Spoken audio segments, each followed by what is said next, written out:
So you just finished your mindfulness session. You feel pretty good. And then what?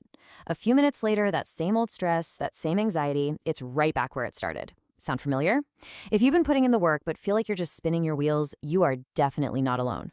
We're going to dig into the real reason this happens, and I'll show you a super powerful but simple way to finally break through that wall. Let's do this. I mean, really, does this hit home for you? You finish meditating and almost immediately you feel that tightness in your chest again? Or maybe you find yourself snapping at someone you love over something totally insignificant. It's this super frustrating loop, right? The calm just evaporates, and it's so easy to start thinking, man, I'm just not good at this. But listen, that's not it at all. What's really happening is you've hit a roadblock, a really specific one, and honestly a super common one. So, okay, what is this roadblock? Well, the source material we're diving into today has this perfect name for it. It's called the mindfulness hangover, and we're about to break down exactly what that means for you and your practice. Basically, a mental hangover is a blockage. Seriously, that's it. Picture your mind like a cup. Over your whole life, it's been filled up with all this stuff. You know, old habits, those knee-jerk reactions, patterns driven by your ego. And now, here you are, trying to pour in this beautiful, fresh, clear water of mindfulness. But the cup is already full. There's no room. So the good stuff just spills out, and it feels like your practice isn't going anywhere. And this hangover isn't just one thing. It actually shows up in three main ways. First up, you've got the ego hangover. That's that little voice inside that thinks it already knows everything and fights against any new ideas. Then there's the interpretation hangover. This is when your mind takes a new teaching and runs it through the filter of old, totally irrelevant memories, so you completely miss the point. And last but not least, the expectation hangover. This one's a killer. It's that feeling of, hey, why am I not a Zen master yet? And it just makes you want to give up. Okay, so where do these hangovers even come from? Well, it's time to meet the real culprit, the part of your mind that's been secretly running the show. The source material we're using calls it your default mind. Think of your default mind as your brain's autopilot. It's that restless, impulsive bit of you that is always looking for something to do, a distraction, a new worry, or even just a good old familiar complaint. You know that voice, the one that whispers, just check your phone real quick, or, you can meditate tomorrow. Its number one job is to keep everything exactly the same, which sounds safe, but it also means keeping you stuck in that same old cycle of stress. So this is the battle that's happening inside our heads, right? You've got the reactive, kind of chaotic default mind on one side, but you also have this other part of you. The source calls it the discerning intellect. This is the calm, wise, observant part of you. And the goal here isn't to, obliterate the default mind, no way.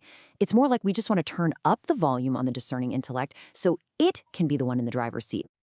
All right, so how do we actually do that? How do we make that shift? Well, the source gives us this amazing, simple toolkit.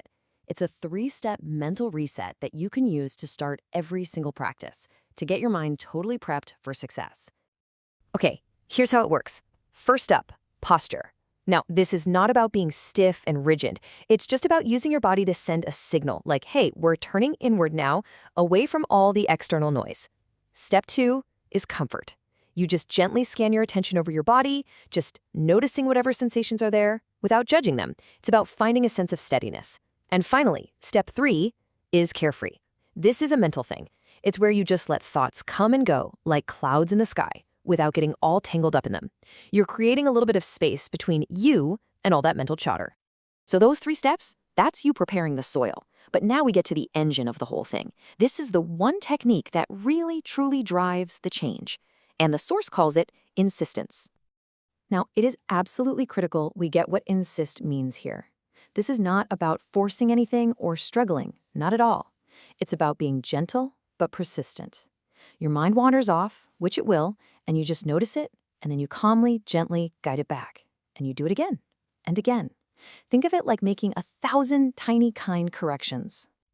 And listen, the source material is super blunt about this. It literally says, if you do not insist, you fail. Whoa. So this isn't just some nice little tip, okay? This is the absolute core requirement for making any progress. Without that gentle persistence, your default mind and its old habits, they're going to win every single time. This right here is the key that unlocks everything. So what does this actually look like when you're doing it? It's like a little 5-step routine you do in your head. First, inquire. Just ask, hey, what just distracted me? Then notice it. See it for what it is, just another thought passing by. Next, and this is so important, slow down. Create that tiny little space before you react. Then you shift your attention on purpose. And finally, you return your focus gently back to your practice. This little routine, this becomes your go-to move every single time your default mind tries to grab the steering wheel. You know, a really powerful way to practice this whole insistence thing is with a mantra. And the Source has this beautiful metaphor for it. Think of your mantra like a lighthouse. Your mind can be this stormy, chaotic sea of thoughts and emotions and distractions, right? Well, the mantra is that steady, unwavering beam of light. It's a fixed point you can always come back to, something to guide you back to calm. Let's get practical with this. Say you use the mantra, "May there be happiness for all." Okay, what's the first thing your default mind does? It probably screams, "Wait, what about my annoying boss? Or that jerk who cut me off in traffic? Them too? No way!"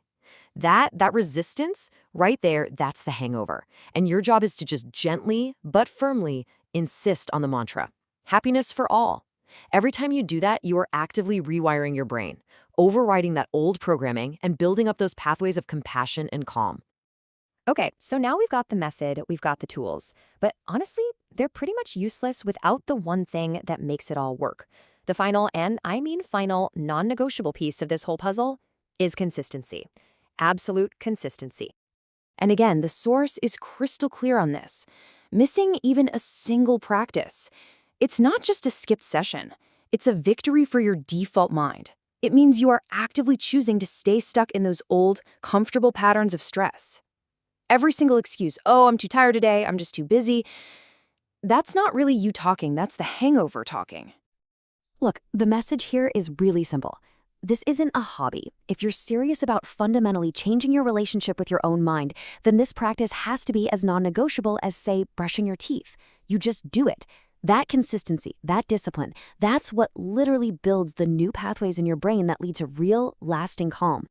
So let's wrap this up. The biggest takeaway here is this. Feeling stuck in your practice does not mean you're failing. All it means is that your default mind is doing exactly what it's designed to do. But now you have a much better toolkit. You've got the 3-step reset, you've got the gentle power of insistence, and you've got the anchor of a mantra. You now have a clear, step-by-step way to get past those hangovers and really deepen your practice. And that leaves us with one really crucial question. Every single time you sit down to practice, every time your mind wanders off and you make that choice to gently bring it back, you're answering this question: who's in control? Is it the autopilot of your default mind, or is it you, the conscious, aware choice of your discerning intellect? The path is clear, but the choice in every single moment is always yours.